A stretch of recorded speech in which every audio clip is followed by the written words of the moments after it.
Kan periode pertama kita mesti pilih di Prabowo atau Jokowi. Saya diam-diam sebetulnya namanya tacit agreement itu mendorong agar supaya Jokowi yang jalan. Karena cuma ada dua itu.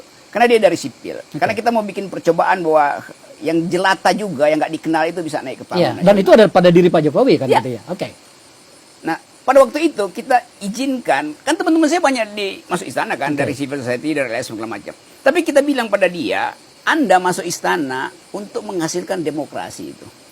Jadi Anda harus berani bertatapan dengan faksi lain yang berupaya untuk membawa Jokowi ke dalam sphere of influence dari militer maupun oligarki itu. Tapi nggak terjadi tuh.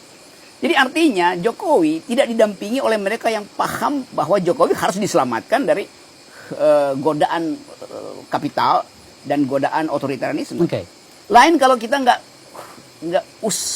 utus mereka masuk ke dalam kekuasaan, termasuk Teten Mas Duki, macam-macam yang ada di situ kan. Ternyata sampai di dalam dia takut bertatapan dengan petinggi-petinggi militer yang juga punya kepentingan dengan kekuasaan Jokowi. Takut bertengkar dengan oligarki yang sebetulnya juga ingin menguasai sistem perekonomian Indonesia. Jadi saya jengkelnya di situ tuh. Kalau Jokowi saya tahu bahwa dia punya kelemahan banyak hal dalam merumuskan konsep. Nah sekarang kita bandingkan bahwa seluruh yang dijanjikan Jokowi dalam Nawacita itu, saya baca Nawacita itu berkali-kali itu, nggak ada tuh yang dihasilkan tuh. Satu pun ide tentang kesetaraan ekonomi nggak dihasilkan.